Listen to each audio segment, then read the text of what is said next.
Hello friends, आज का हमारा टॉपिक 10th के सिलेबस में नहीं है, इसलिए ये वीडियो ऑप्शनल वीडियो है।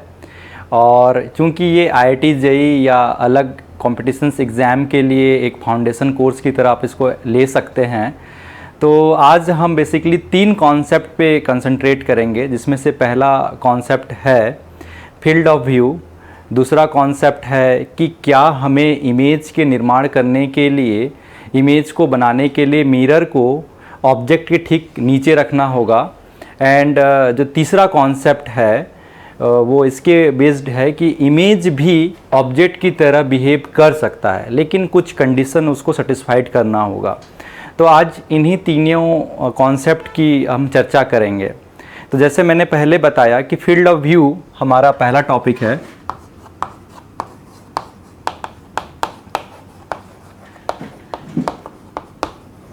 Field of view. Field of view एक ऐसा टॉपिक है जो आगे जाके आपके कॉन्सेप्ट में काम आएगा जब हम कॉम्बिनेशंस ऑफ मिरर की बात करेंगे।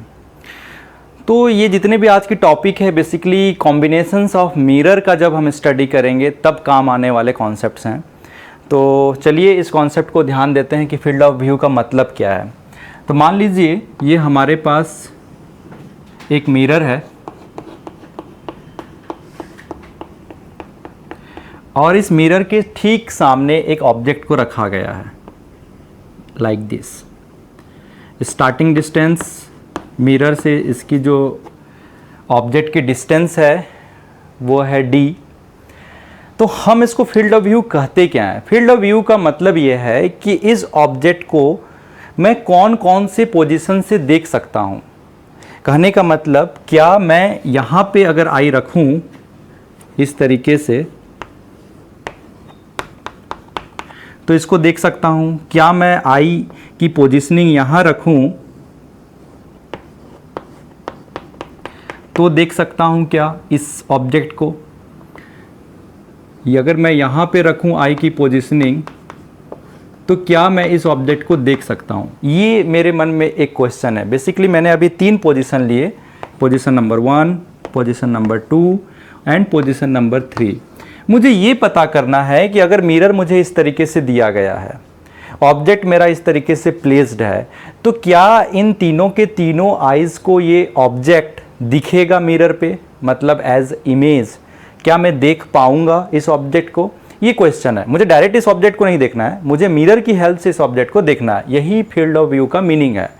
तो हमें ये पता है कि यहाँ से बहुत सारी रेज आएंगी। एक रे ऐसी भी जाएगी, एक रे ऐसी भी जा सकती है, एक रे ऐसी भी जा सकती है, ऐसी बहुत सारे रे जा सकते हैं। लेकिन जो सबसे इंपॉर्टेंट चीज़ है, ये सभी रे इमेज एक ही जगह बनाने वाले हैं और वो होगा यहाँ से d डिस्टेंस पे इमेज बनेगा, लाइक दिस। यहाँ पे ये इमेज बनेगा। आप इसको इमेज पॉइंट लीजिए। ये इमेज पॉइंट है और ये ऑब्जेक्ट पॉइंट है। ये हमारा मिरर। तो हमें एक चीज क्लियर है कि जितना डिस्टेंस पे मिरर से ऑब्जेक्ट रखी गई है उतना ही डिस्टेंस पे हमारा इमेज बनता है। और यहां से जितनी भी रेज जाए इमेज वहीं पे बनेगा। हर रे की मदद से इमेज वहीं बनने वाला है। तो मैक्सिमम यहां से जो रे निकल रही है, यहां से तो सभी डायरेक्शंस पे निकल रही है इस तरीके से, इस ऑब्जेक्ट से हम ऐसा एज्यूम कर सकते हैं। तो यहां से सबसे एक्सट्रीम रे जो इस पे गिरेगी वो क्या है? मान लीजिए ये वाली है। यहां तक हमारा मिरर है तो ये वाली है। सिमिलरली यहां से अगर हम एक्सट्रीम रे की बात करें तो ये वाली है। ये 2 रे।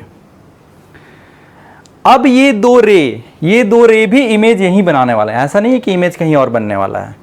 तो हमें ये समझ में आ रहा है कि ये जो 2 रे हैं, अगर इनका यहां से रिफ्लेक्शन देखें इस पॉइंट से, मिरर से इस मिरर पे जब ये इंसिडेंट हो रहे हैं तो इस पॉइंट पे अगर हम इसका रिफ्लेक्शन देखें तो ये बेसिकली कहां आने वाला है? ऐसा। अगर सिमिलरली अगेन मैं इसका देखूं रिफ्लेक्शन इस पॉइंट पे, तो ये इसका रिफ्लेक्शन होगा। ये रिफ्लेक्शन मुझे कैसे देखने होते हैं, मुझे यहाँ पे सिंपली एक नॉर्मल ड्रॉ करना होता है, जितना एंगल ये बनाता है उतना एंगल इसको भी बनाना रहता है। मतलब अगर ये इंसिडेंट एंगल I है तो ये रिफ्लेक्शन एंगल R है, इसको मैं I1, इसको मैं R1 नाम दे देता हूँ। तो अगेन सिमिलरली यहाँ पे भी हम कर सकते हैं, इसको मैं I2 और इसको मैं R2 इस तरीके से नाम दे सकता हूँ। ये दोनों रे भी लॉ ऑफ रिफ्लेक्शन को फॉलो करेंगे। इनफैक्ट यहाँ से लेकर इन बिटवीन जितने भी रे हैं सब लॉ ऑफ रिफ्लेक्शन को फॉलो कर रहे हैं, और सब फॉलो करने के बाद रिफ्लेक्ट हो रहे हैं। ये सभी रे भी रिफ्लेक्ट होंगे, और आप इसका रिफ्लेक्शन अगर देखना चाहें इस रे का, तो ये इस डायरेक्शन में रिफ्लेक्ट हो रहा है। सिमिलरली आप इसका अगर रिफ्लेक्शन देखना चाहें तो ये इस तरीके से रिफ्लेक्ट हो रहा है। ये सभी 90 डिग्री यहाँ बना रहे हैं यहाँ से, लाइक दिस। अगर इसका देखेंगे तो इसका रिफ्लेक्शन इसी में है। ये सभी के सभी रे आप देख पा रहे होंगे कि ये सभी के सभी रे इमेज यहीं पे बनाए। हम इसको अगर एक्सटेंड करें तो ये इस शेप का होगा। अगर हम इसको एक्सटेंड करें तो यहीं पे इमेज बनेंगे। अगर हम इस रे को पीछे से एक्सटेंड करें तो ये लाइक इस टाइप से आएगी। अगर हम इस रो को पीछे से एक्सटेंड करें तो ये आएगी। तो जैसे हमने लास्ट क्लास में देखा था कि यहां से कोई भी रे, जितने भी हम रे खींच लें इस मिरर पे, वो सभी एक ही इमेज को निर्माण करेंगी, और ये इमेज ये वाला पॉइंट है। तो ये तो हमें क्लियर है। हमें एक चीज और क्लियर हुई कि जो इस इमेज को निर्माण करने वाली जो एक्सट्रीम रे है, ये है, ये और ये वाली रे, ये दो एक्सट्रीम रे हमें मिल रही हैं। और उस रे के एक्सट्रीम जो यहां से रिफ्लेक्शन है वो ये वाला है।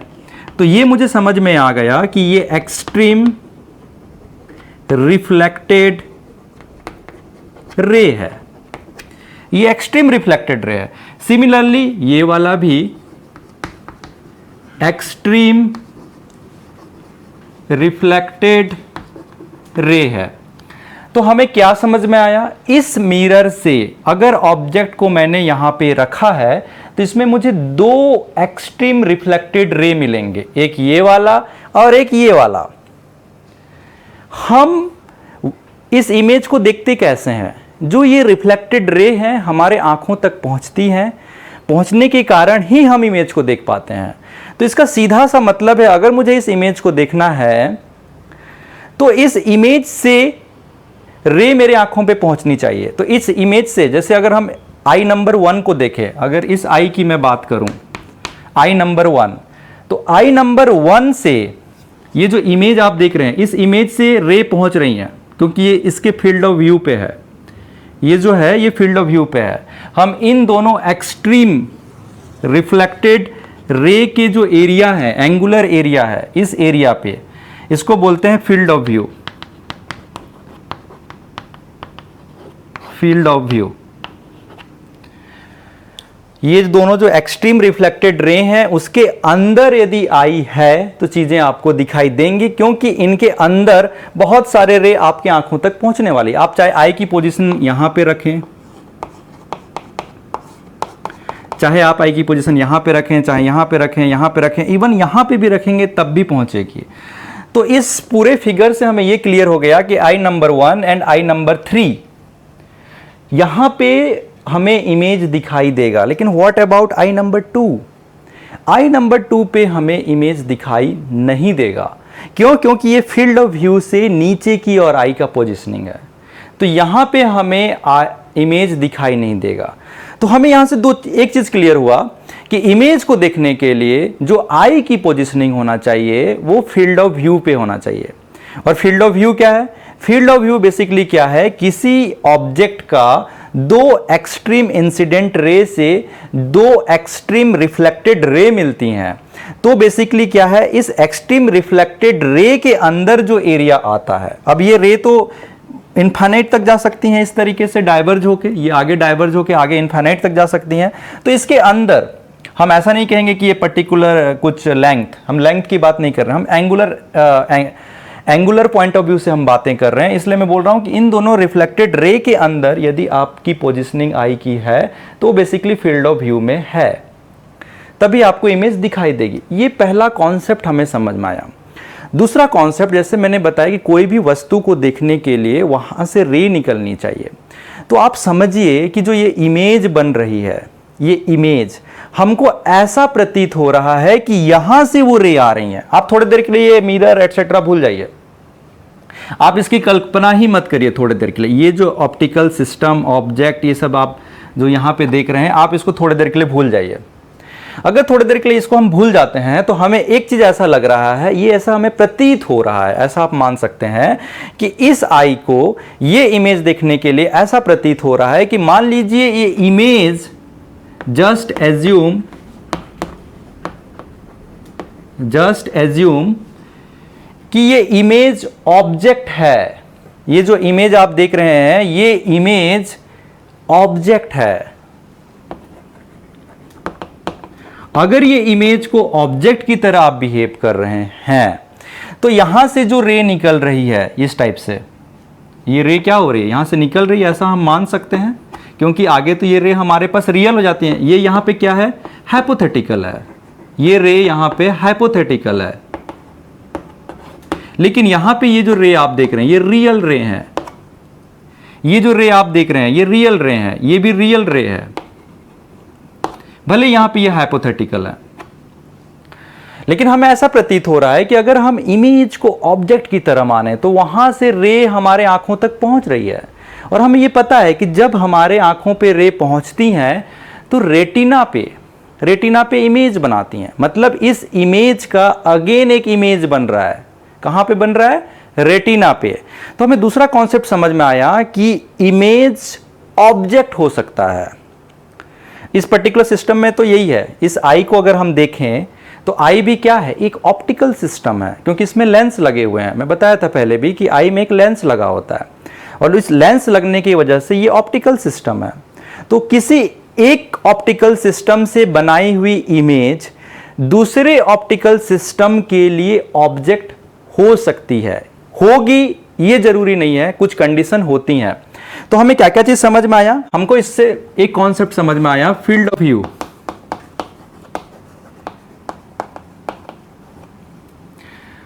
फील्ड ऑफ व्यू में हमें यह समझ में आया कि area between extreme reflected raise, area between extreme reflected raise को हम फील्ड ऑफ व्यू कह सकते हैं। ठीक है, यहां पे कहीं पे भी अगर आई की पोजिशनिंग होगी तो हमें चीजें दिखाई देने लगेगी, इमेज हमें दिखाई देने लगेगी। दूसरा, an image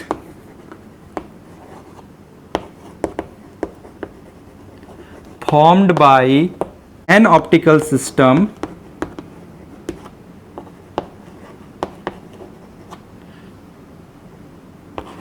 can behave like object for other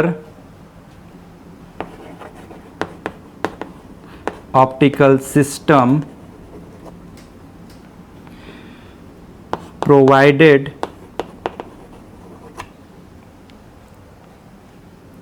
at least two rays cell incident upon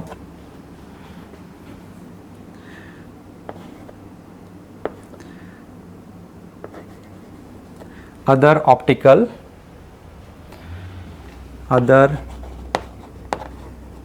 optical system. ये जो इमेज जिसको हम ऑब्जेक्ट की तरह ले रहे हैं, ये तभी ऑब्जेक्ट की तरह बिहेव करेगा जब इससे एटलीस्ट दो रे दूसरे ऑप्टिकल सिस्टम जो हमने माना है उस पे इंसिडेंट होना चाहिए।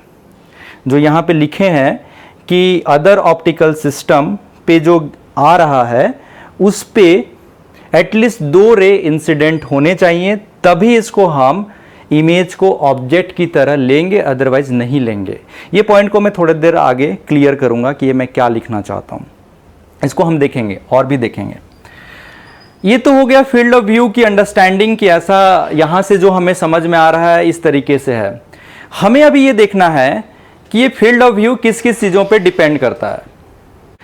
अगर इसकी पहली डिपेंडेंसी की बात करूं, जो फील्ड ऑफ व्यू डिपेंड करता है उसकी पहली डिपेंडेंसी की बात करूं, तो आप थोड़ा ध्यान दीजिए। अगर ये ऑब्जेक्ट पास चला जाए, अगर ये ऑब्जेक्ट को मैं यहां पे फिट कर दूं, अगर ये ऑब्जेक्ट को मैं यहां पे फिट कर दूं तो क्या होगा? मतलब ये जो डी डिस्टेंस था, डी डिस्टेंस को अब हमने कम कर दिया। सपोज ये अब डी डैश डिस्टेंस हो गया, तो क्या होगा? तो कुछ नहीं होगा। डी डैश डिस्टेंस को कम करने से यहां से एक इंसिडेंट रे बनेगी, यहां से इस तरीके से, और यहां से एक इंसिडेंट रे बनेगी लाइक दिस, और ये दो इंसिडेंट रे बने। यहां से हमें क्या करना है? अभी जो इसका इमेज है, अब ये इमेज यहां कहीं आ जाएगा, क्योंकि ये भी डी डैश डिस्टेंस पे बनेगी, तो ये इमेज पॉइंट हो गया, तो ये हो गया डी डैश। अब यहां से अगर हम इसके फील्ड ऑफ व्यू की बात करें,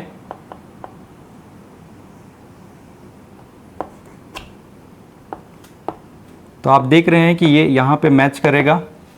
सिमिलरली यहां से एक लाइन खींचेंगे और यहां पे अगर हम फील्ड ऑफ व्यू के लिए लाइन खींचेंगे तो लाइक दिस। तो आप देख रहे हो कि इसका फील्ड ऑफ व्यू बढ़ रहा है। अभी ये एक्सट्रीम पॉइंट हुए, ये वाली एक्सट्रीम रे हुई, और कौन सा रे है? Reflected ray. यहां पे ये वाले एक्सट्रीम रिफ्लेक्टेड रे हैं, ये जो आप देख रहे हैं ये वाली एक्सट्रीम रिफ्लेक्टेड रे हैं। तो हमें यह समझ में आया कि अगर हम ऑब्जेक्ट को जितना पास मिरर के ले जाएंगे, फील्ड ऑफ व्यू बढ़ता जाएगा। जो फील्ड ऑफ व्यू है वो बढ़ता जाएगा। आप देख रहे हैं कि फील्ड ऑफ व्यू किस तरीके से चेंज हुआ।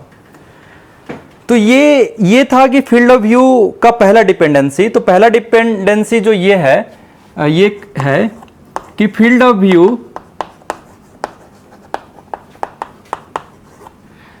View depends on distance between object and mirror. तो अगर इसमें क्या करेंगे? Distance between object and mirror को अगर हम डिक्रीज करते हैं, इसका मतलब इस साइन का मतलब डिक्रीज करते हैं, आप ऐसा लेके चलें, तो distance between object and mirror को अगर हम डिक्रीज करते हैं तो हमको क्या समझ में आया? इसका क्या रिजल्ट हुआ? फील्ड ऑफ व्यू इंक्रीज होता है। हमको ये अंडरस्टैंडिंग आई कि अगर फील्ड ऑफ व्यू की डिपेंडेंसी, अगर हम distance between object and mirror देखें, अगर हम उसको डिक्रीज करते हैं तो फील्ड ऑफ व्यू बढ़ जाता है। इसकी हम दूसरी डिपेंडेंसी भी देखने वाले हैं। दूसरी डिपेंडेंसी पे बात करें कि किस तरीके से फील्ड ऑफ व्यू डिपेंड करता है। फील्ड ऑफ व्यू किस पे डिपेंड करता है? फील्ड ऑफ व्यू डिपेंड करता है एक्सट्रीम रिफ्लेक्टेड रे पे। यदि मैं इसका लेंथ बढ़ा दूं, मिरर का अगर मैं लेंथ को बढ़ा दूं, मान लीजिए अभी मिरर का लेंथ मैंने ये बढ़ा दिया, अब मिरर यहां तक हो गया।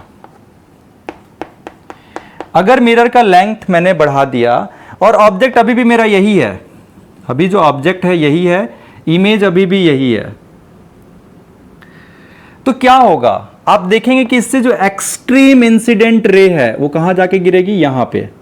ये एक्सट्रीम इंसिडेंट रे है। इधर के लिए एक्सट्रीम इंसिडेंट रे, इधर के लिए जो एक्सट्रीम इंसिडेंट रे है वो ये वाली है। ऑब्जेक्ट अभी भी यहां पे है, सॉरी इमेज, इस ऑब्जेक्ट का इमेज अभी भी यहां पे है। तो यहां से हमें क्या पता चलेगा? इसका फील्ड ऑफ व्यू हम इस तरीके से निकाल सकते हैं। ये डॉटेड लाइन इससे कनेक्ट होगा और ये रहेगा एक्सट्रीम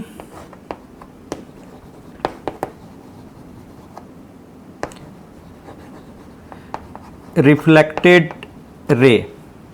ये जो पॉइंट है वो है extreme reflected ray. Similarly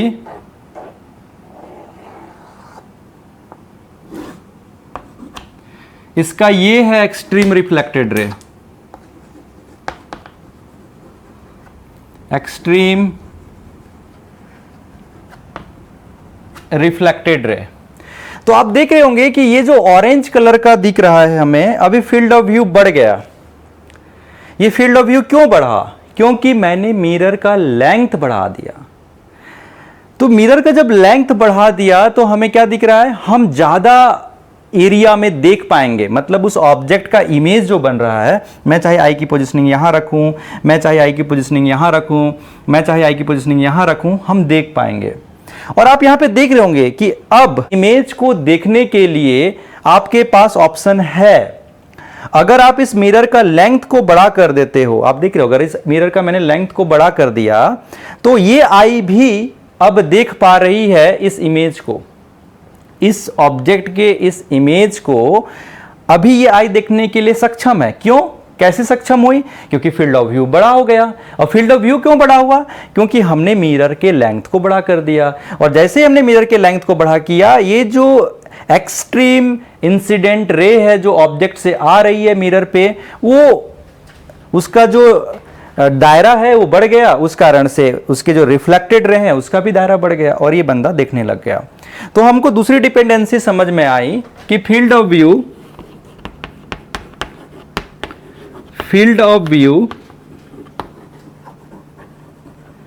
depends on length of mirror. हमने ये देखा भी कि जब आई नंबर 3 इमेज को नहीं देख पा रहा था और जैसे ही हमने मिरर का लेंथ बढ़ाया वो दिखने लगा उस इमेज को। तो हमको ये समझ में आ गया कि field of view depends on the length of mirror. और ये कैसा? कि जब हम लेंथ ऑफ मिरर को बढ़ाते हैं, यदि लेंथ ऑफ मिरर को मैं इंक्रीज करता हूं तो हमें क्या समझ में आया? फील्ड ऑफ व्यू भी इंक्रीज होता है, फील्ड ऑफ व्यू भी इंक्रीज होता है। तो इस तरीके से this is the concept behind field of view. Field of view मतलब कुछ नहीं है, कोई एक मिरर आपके सामने होता है और आसपास की चीजों को भी आप देखने लगते हैं। ऐसा नहीं होता कि सिर्फ आपके सामने एक मिरर होता है तो उसके ठीक सामने जो चीजें रखी होती है आप उसी को देखते हैं, अगल बगल वाले चीजों को भी आप देखने लगते हैं। क्यों? क्योंकि वहां पे भी पोजीशनिंग होके आप उन चीजों को देख सकते हैं। तो फील्ड ऑफ व्यू का जो बेसिक कॉन्सेप्ट है, बेसिकली किसी चीजों को देखना। और कैसे देखना? मिरर में उस इमेज को देखना, ऐसा नहीं कि डायरेक्टली उस चीज को देखना। तो इसको हम फील्ड ऑफ व्यू कहते हैं। And field of view basically दो चीजों पे डिपेंड करता है। पहला distance between object and mirror, and दूसरा लेंथ ऑफ मिरर। तो ये चीज अभी हमें क्लियर हो गया। फ्रेंड्स, जो दूसरा कॉन्सेप्ट है अभी जो हम देखने वाले हैं, उसमें हम ये देखने वाले हैं कि किसी वस्तु के इमेज के निर्माण के लिए ये जरूरी नहीं है कि उस वस्तु के नीचे मिरर को रखा जाए। जैसे कि अभी हमने देखा कि इसके ठीक सामने ये मिरर है, तभी इसका निर्माण हो रहा है। मुझे अब ये देखना है कि इसके ठीक सामने मिरर नहीं है, तब भी क्या इस वस्तु का, इस ऑब्जेक्ट का इधर इमेज बन सकता है? तो चलिए अब हम सेकंड कॉन्सेप्ट की ओर मूव करते हैं। और ये बहुत इंटरेस्टिंग एंड इंपॉर्टेंट कॉन्सेप्ट है।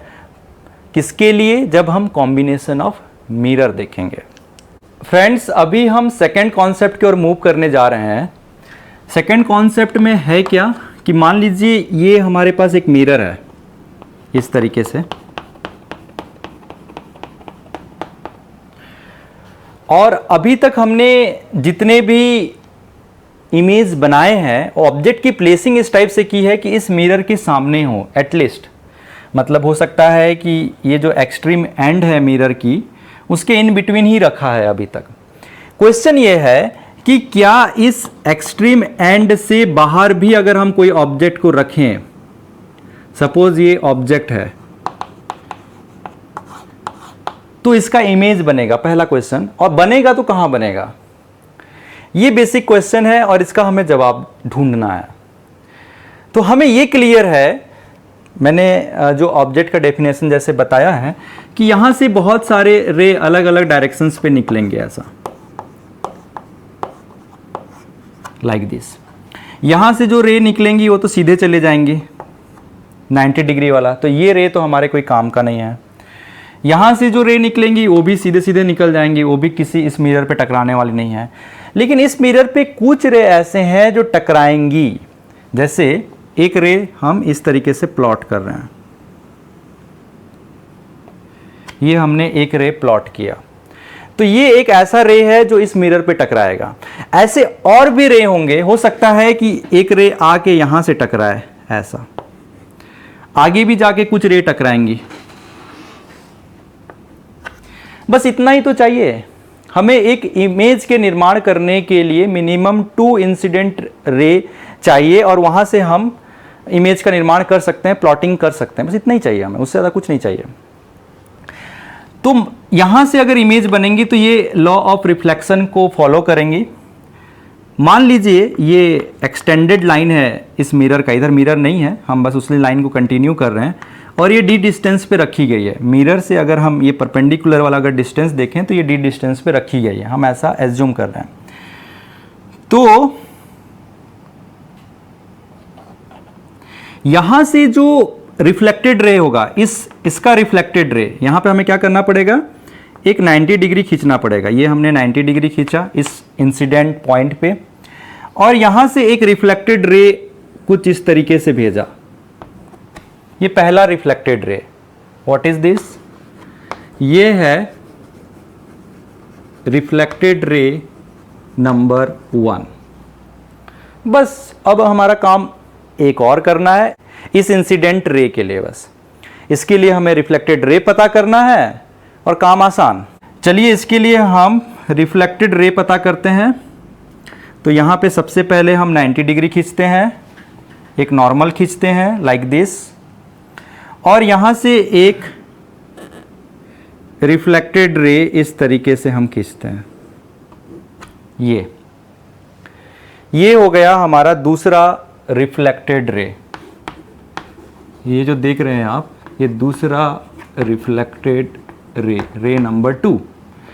अब इसको हम अगर पीछे की ओर एक्सटेंड करते हैं, पीछे की ओर कहां एक्सटेंड होगा, ये इधर की ओर।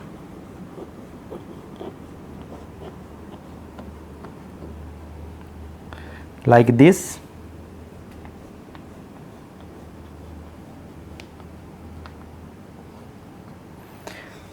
ये ऑलमोस्ट यहां पे मैच करेगा। तो जब हमने इसको पीछे की ओर एक्सटेंड किया तो ये दोनों आपस में यहां पे एक दूसरे को इंटरसेक्ट किए, ऐसा। तो हमें ये पता है इमेज के डेफिनेशन से कि अगर दो रिफ्लेक्टेड रे और रिफ्रैक्टेड रे अगर इंटरसेक्ट करते हैं तो वहां इमेज बनता है। तो ये कौन सा पॉइंट हुआ, ये पॉइंट हुआ इमेज पॉइंट। और कौन सा रे बनाया, ये वाले रे इसको बनाया, ये वाले रे इस इमेज का निर्माण किए। और ये इमेज अभी भी वर्चुअल इमेज है। क्यों वर्चुअल इमेज है, क्योंकि इसको एक्सटेंशन से बनाया गया है। ये जो रे हैं, जो रिफ्लेक्टेड रे हैं, वो एक्सटेंड होके इंटरसेक्ट कर रहे हैं। ये एक्चुअल इंटरसेक्ट नहीं कर रहे हैं, ये वर्चुअली इंटरसेक्ट कर रहे हैं। इसलिए इस टाइप से इमेज को हम वर्चुअल इमेज कहेंगे।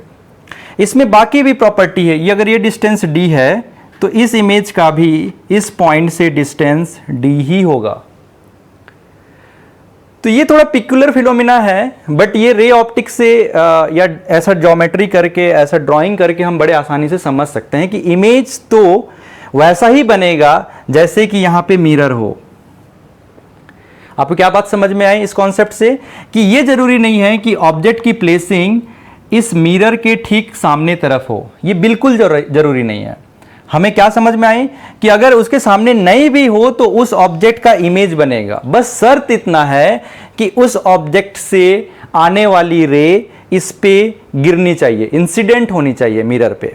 अगर मिरर पे इंसिडेंट नहीं हो रही है तो रे नहीं बनेगा।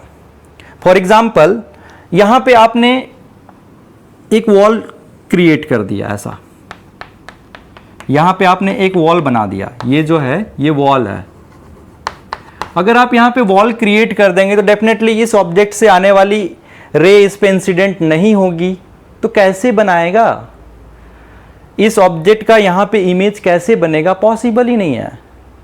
तो इसमें एक चीज समझ में आ रही है कि अगर इस टाइप से किसी प्रकार का ऑब्स्ट्रक्शन नहीं है, किसी प्रकार की रुकावटें नहीं है उसके रेज के मार्ग में, तो हमें ये चीज क्लियर है अगर वहां से किसी तरीके से भी अगर यहाँ पे रेज इंसिडेंट हो जा रही है तो उसका इमेज वैसा ही बनेगा जैसा कि इसके सामने एक मिरर हो। तो ये एक कॉन्सेप्ट यहां से हमें क्लियर हो रही है। दूसरा कॉन्सेप्ट कि इसको देखने वाली आंखों का पोजीशनिंग कहां पे होगा। क्या आंख यहां पे अगर पोजीशनड है इस तरीके से तो देख पाएगा, क्या आंख यहां पे पोजीशनड है इस तरीके से तो देख पाएगा, क्या आंख यहां पे पोजीशनड है इस तरीके से तो देख पाएगा। ये बहुत सारी क्वेश्चंस हैं कि क्या आंख की पोजीशनिंग यहां पे है इस तरीके से तो देख पाएगा क्या, ये क्वेश्चन है। आंख की जो पोजीशनिंग है जिसको हम फील्ड ऑफ व्यू कहते हैं वो तभी देख पाता है जब वो दो एक्सट्रीम रिफ्लेक्टेड रे के अंदर है, तभी वो देख पाता है। तो हमारा सीधा सा सवाल है, उसका सीधा सा आंसर भी है कि मुझे क्या करना है, यहां पे दो एक्सट्रीम इंसिडेंट रे खींचता हूं जो कि मिरर के एक्सट्रीम पॉइंट्स को टच करे, जैसे ये हो गया, और सिमिलरली यहां से एक रे इस पे इंसिडेंट होगी लाइक दिस। ये दो एक्सट्रीम इंसिडेंट रे हैं और ये दोनों रे भी बेसिकली कहां पे बनाएंगे इमेज, यहां पे ही बनाएंगे इमेज। तो हम यहां से इस तरीके से इसको एक्सटेंड भी कर सकते हैं ऐसा। सिमिलरली यहां से भी ऐसा एक्सटेंड कर सकते हैं। तो ये जो दो ब्लू कलर की आपको रे नजर आ रही हैं, ये कौन सी रे हैं, एक्सट्रीम रिफ्लेक्टेड रे। ये कौन सी रे हैं, एक्सट्रीम रिफ्लेक्टेड रे। ये वाली भी कौन सी रे हैं, एक्सट्रीम रिफ्लेक्टेड रे। अब जो हमारा पुराना सवाल था, क्या ये आई देख पाएगा इस इमेज को, नहीं, क्योंकि ये तो वैसे भी नहीं देख पाता है क्योंकि ये तो मिरर के पीछे है। क्या ये आई इस इमेज को देख पाएगा, यस, ये आई इस इमेज को देख पाएगा। ये वाली आई इस इमेज, इस ऑब्जेक्ट की इमेज को देख पाएगा क्योंकि इसके फील्ड ऑफ व्यू में, ये है फील्ड ऑफ व्यू, ये है फील्ड ऑफ व्यू। क्या ये आई इस इमेज को देख पाएगा, ये जो इमेज बना है इस ऑब्जेक्ट का उसको देख पाएगा, नहीं, क्योंकि ये outside of field of view है, ये नहीं देख पाएगा। क्या ये आई इस इमेज को देख पाएगा, नहीं, ये आई भी इस इमेज को नहीं देख पाएगा क्योंकि ये भी फील्ड ऑफ व्यू से बाहर है। तो फील्ड ऑफ व्यू का कॉन्सेप्ट बड़ा इंपॉर्टेंट होता है। इमेज तो बन जाएगा लेकिन आपको ऐसा लगेगा कि इमेज बना ही नहीं। आप याद रखिए कि जब आप अपने चेहरे को देखते हैं तो हमेशा मिरर कैसे रखते हैं, ऐसा मिरर को अपने सामने रखते हैं। अरे सामने क्यों रखते हैं, क्या यह जरूरी है आपके फेस का इमेज बनाने के लिए? तो इसका सिंपल सा आंसर है, आपके फेस अगर मैं ऐसा हूं तो मेरे सामने इमेज, मेरे सामने मिरर रखने की जरूरत नहीं है। इधर भी रखूंगा तब भी मेरा फेस इस मिरर पे बन जाएगा। लेकिन प्रॉब्लम कहां है, आपकी आंखें, आपके इमेजेस आपके फेस को देखना चाहती हैं, तो आपकी आंखों की पोजीशनिंग ऐसी है, लेकिन इमेज इस मिरर में बन रही है, इस मिरर में भी इमेज बन रही है और इमेज सामने ही बन रही है। लेकिन प्रॉब्लम क्या है कि आपकी आंखें इस मिरर के कॉरस्पॉन्डिंग फील्ड ऑफ व्यू से बाहर हैं। आप इसको ऐसे समझने की कोशिश करिए, प्रैक्टिकली समझेंगे तो चीजें समझ में आ जाएंगी। ये मानिए मिरर है जिससे आपका कंघी करना चाहते हैं, अपना ड्रेसिंग करना चाहते हैं, अपने फेस को देखना चाहते हैं, अपने ही फेस को देखना चाहते हैं। मतलब आप ही ऑब्जर्वर हो, आपकी आंखें देखना चाहती है और फेस भी आप ही का है। मतलब ये ऑब्जेक्ट हो गया, ये फेस हो गया, मान लीजिए ये फेस हो गया। अब जब ये फेस हो गया, मिरर की पोजिशनिंग आपने ऐसे रख दी, तो आपकी आंखों की पोजिशनिंग तो इधर की ओर है। आपकी चीजें, आपकी आंखों की पोजिशनिंग, आई यहां पे फिट हो गया अभी। अब आई जो है इसके फील्ड ऑफ व्यू से बाहर है, आई जो है इसके फील्ड ऑफ व्यू से बाहर है। मतलब आप अपना फेस नहीं देख पाओगे इस मिरर की मदद से, क्योंकि इस मिरर से आपका फील्ड ऑफ व्यू बाहर चला गया। तो इसलिए हम लोग क्या करते हैं, कभी ऐसा नहीं करते कि एक हैंड में लेते हैं ऐसा और अपना चेहरा ऐसा सामने सामने करके देखते हैं। हमें देखने के लिए ऐसा ही करना पड़ेगा, अपना फेस, अपना आई की पोजिशनिंग फील्ड ऑफ व्यू में ले जाना पड़ेगा, तभी हम चीजों को देख पाते हैं, अपने फेस को देख पाते हैं। अपना फेस कभी भी ऐसा करके हमें अपने फेस जो इमेज है वो नहीं दिखेगा, हमें उसके तरफ मुड़ना पड़ता है, उसके सामने देखना पड़ता है। तो ये एक इंपॉर्टेंट कॉन्सेप्ट होता है कि क्या आप फील्ड ऑफ व्यू में हैं या नहीं है। ये जरूरी नहीं है कि आप फील्ड ऑफ व्यू में ना भी रहें तब भी उस ऑब्जेक्ट का इमेज बन सकता है, लेकिन आप उसको देख पाएंगे नहीं देख पाएंगे वो अलग मैटर है, वो फील्ड ऑफ व्यू से डील होगा। लेकिन जो मेरा पहला क्वेश्चन था, क्या इसका इमेज बनेगा? यस बनेगा। अगर यहां राम श्याम एटसेट्रा अगर मैं यहां पे बिठा दूं, मैं अगर ये राम यहां पे है मान लीजिए और यहां पे श्याम है, ये जो आई दिख रहा है ये श्याम है, तो राम बोलेगा मुझे तो इमेज दिखाई दे रही है भाई, तो मेरे तरफ से तो ओके है। इट इज नॉट नेसेसरी कि एक ऑब्जेक्ट उसके ठीक सामने रखा हो तभी इमेज बनेगा। राम तो क्लीन दे दिया। What about Shyam? श्याम बोल रहा है मुझे तो दिखाई नहीं दे रहा है। अब मुझे दिखाई नहीं दे रहा है इसलिए मैं ऐसा मानूंगा कि ऑब्जेक्ट का इमेज बनने के लिए उसके ठीक सामने मिरर होना चाहिए। तो कौन सही बोल रहा है? दोनों अपने अपने रिस्पेक्ट में सही बोल रहे हैं, लेकिन फिजिक्स ये कहता है कि इमेज तो बनेगा, चाहे आप देख पाओ या नहीं देख पाओ। तो फील्ड ऑफ व्यू अलग है, फिजिक्स अलग नहीं है। दोनों ही केस में इमेज बन रही है, लेकिन एक फील्ड ऑफ व्यू के अंदर है और एक फील्ड ऑफ व्यू से बाहर है। तो ये याद रखिएगा फ्रेंड्स, क्योंकि ये बहुत इंपॉर्टेंट कॉन्सेप्ट है और इसका हम कॉम्बिनेशन ऑफ मिरर में यूज करेंगे। तो इसलिए आपको ये चीज क्लियर होना चाहिए।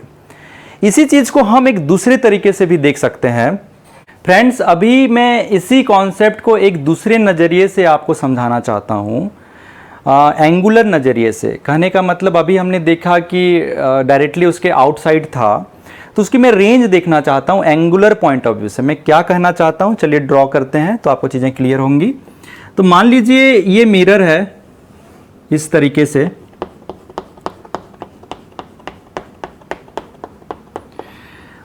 और यहां पे r डिस्टेंस पे इस एक्सट्रीम पॉइंट से ये ऑब्जेक्ट का जो पॉइंट है वो r डिस्टेंस है, ऐसा हम मान रहे हैं। और ये थीटा एंगल बना रही है अभी मिरर से, तो इसका पोजीशनिंग हम देख पाएंगे। ये ऑब्जेक्ट का जो इमेज है वो अप्रोक्सीमेट यहां पे बनेगा, तो ये हो गया इमेज और ये हो गया ऑब्जेक्ट। मुझे ये देखना है कि इस ऑब्जेक्ट का इमेज इस मिरर की द्वारा कब तक बनेगा। तो पहला चीज तो ये समझ में आ गया कि अगर मैं थीटा इज इक्वल टू 0 कर देता हूं तो ये समवेयर यहां लैंड करेगा। उसके बाद अगर मैं थीटा बढ़ाते जाऊंगा, थीटा बढ़ाते जाऊंगा, थीटा बढ़ाते जाऊंगा, थीटा बढ़ाते जाऊंगा, तो इस तरीके से ये बढ़ता जाएगा, थीटा ऐसा ऐसा ऐसा। और ये रेडियस में सेम रखा हूं, ध्यान रखिएगा ये रेडियस सेम है, सो दैट कि हम उसको एक तरीके से समझ सकें कि कहना क्या चाहता हूं। तो लाइक दिस, ऐसा। तो ये एक सर्कल का निर्माण करेगी।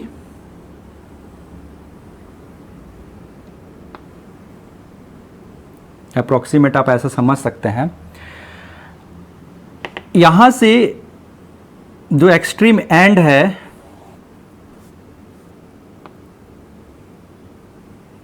वो अप्रोक्सीमेट मिरर का कुछ इस तरीके से है। अब ये चीज क्लियर हो गया कि ऑब्जेक्ट की पोजीशनिंग अगर यहां है तो इमेज यहां बनेगी, अगर यहां है तो सिमिलरली इमेज समवेयर यहां बनेगी, अगर इमेज यहां है तो समवेयर यहां बनेगी, अगर ऑब्जेक्ट यहाँ है तो समवेयर इमेज यहाँ बनेगी, अगर ऑब्जेक्ट यहाँ पे है तो समवेयर यहाँ कहीं बनेगी, एंड सो ऑन। इस तरीके से इमेज हम हर ऑब्जेक्ट की पोजीशनिंग के लिए खींच सकते हैं, ऐसा।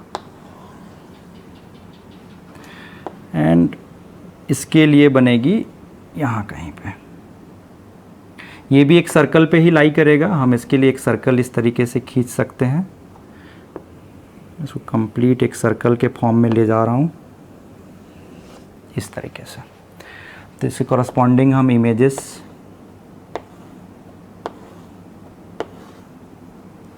और यहाँ पे मैक्सिमम पे ये वाला भी मैक्सिमम रहेगा। यहाँ पे एंगल कितना है, अगर ऑब्जेक्ट की पोजीशनिंग यहाँ पे आ जाए, अगर हमारा ऑब्जेक्ट यहाँ पे आ जाए तो theta is equal to 90 degree है। यदि हमारा ऑब्जेक्ट यहाँ पे आ जाए, यहाँ पे अगर ऑब्जेक्ट आ जाए तो theta is equal to 180 degree है। अगर ऑब्जेक्ट यहाँ पे आ जाए तो theta is equal to 0 degree है। तो हमें इस डायग्राम से क्या समझ में आ रहा है? हमें इस डायग्राम से यह समझ में आ रहा है कि ये जो ऑब्जेक्ट है उसका मिरर से किसी एंड से अगर हम पोजीशनिंग ले लें और एंगुलर डायरेक्शन में इस तरीके से लें तो थीटा इज इक्वल टू 0 पे इमेज नहीं बनेगा। कहां कहां पे इमेज नहीं बनेगा? थीटा इज इक्वल टू 0 पे इमेज नहीं बनेगा, नो इमेज फॉर्मेशन।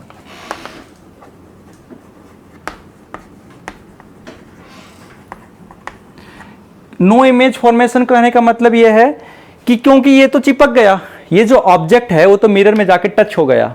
जब टच हो गया तो कहां का इंसिडेंट रे, हम इंसिडेंट रे की तो बात ही नहीं कर सकते। जब टच हो गया तो इंसिडेंट रे की हम बात ही नहीं कर सकते। तो थीटा इज इक्वल टू 0 पे no image formation. What about theta is equal to 180 degree पे? जब इमेज यहां पे हो, जब इमेज यहां पे हो तब भी नो इमेज फॉर्मेशन। व्हाई? क्योंकि इमेज फॉर्मेशन के लिए आपको 2 रे चाहिए, 2 इंसिडेंट रे, और जब वो रिफ्लेक्ट होंगे तो 2 रिफ्लेक्टेड रे चाहिए।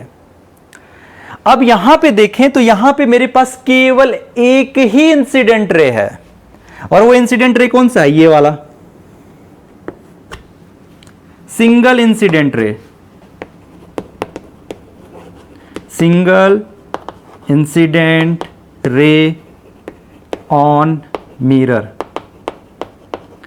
मिरर पे केवल एक ही इंसिडेंट रे है, इसके बाद जितनी भी रे हैं यहां से निकलेंगी, कोई भी मिरर पे नहीं टकराने वाली है। एक ही रे टकराएगी जो इसके पैरेलल होगी।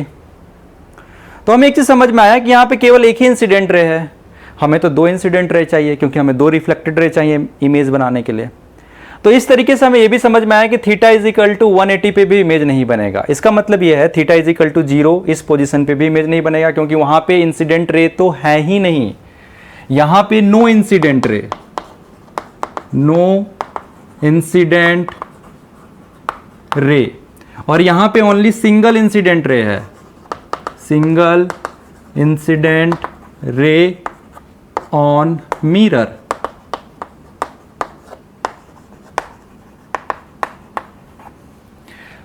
तो इस कारण से theta is equal to 0 and theta is equal to 180 degree दोनों पे ही इमेज नहीं बनने वाली है। Another position theta is equal to greater than 180 degree, इसका मतलब पोजीशनिंग यहां कहीं पे ऑब्जेक्ट की और यहां कहीं पे ऑब्जेक्ट की पोजीशनिंग हो।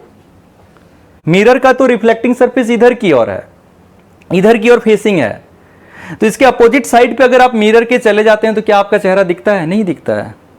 मिरर की रिफ्लेक्टिंग सरफेस के अपोजिट की तरफ अगर आप चले जाएंगे तो आपको चेहरा नहीं दिखेगा। तो सिमिलर कंडीशन यहां पे भी है। यहां पे theta is equal to 180 degree पे नो इमेज फॉर्मेशन, अगर ग्रेटर देन 180 डिग्री है तो नो इमेज फॉर्मेशन। क्यों? क्योंकि नो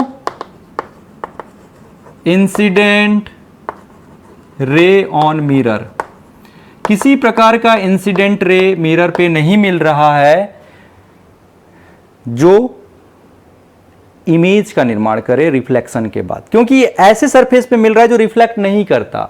इधर क्यों रिफ्लेक्ट करेगा? ऐसा नहीं है कि इसमें इंसिडेंट रे नहीं है, इंसिडेंट रे तो है, यहां पे अगर ऑब्जेक्ट है तो इंसिडेंट रे तो है, लेकिन ये नॉन रिफ्लेक्टिंग सरफेस की तरफ है। इसका रिफ्लेक्टिंग सरफेस तो इधर की ओर है, ये है रिफ्लेक्टिंग सरफेस।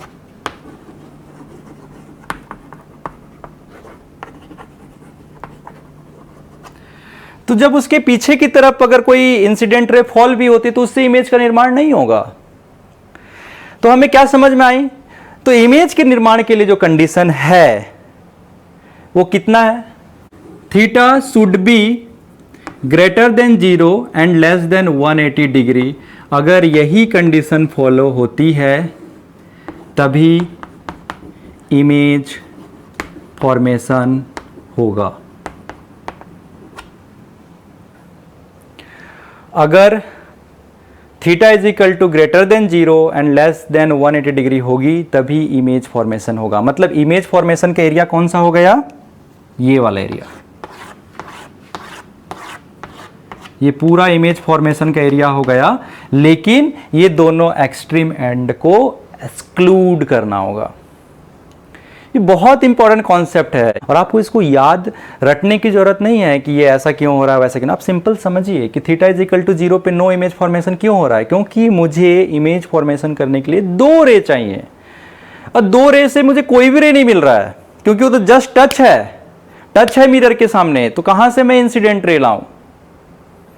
दूसरा, theta is equal to 180 degree पे मुझे केवल एक ही इंसिडेंट रे मिल रहा है जो मिरर के पैरेलल है, तो मैं कहां से दूसरा इंसिडेंट रे लाऊं जो इमेज को फॉर्मेशन करें? पॉसिबल नहीं है। What about theta is equal to greater than 180 degree? वहां पे तो मुझे एक सिंगल इंसिडेंट रे नहीं मिल रहा है जो कि उसके रिफ्लेक्टिंग सरफेस पे पड़े।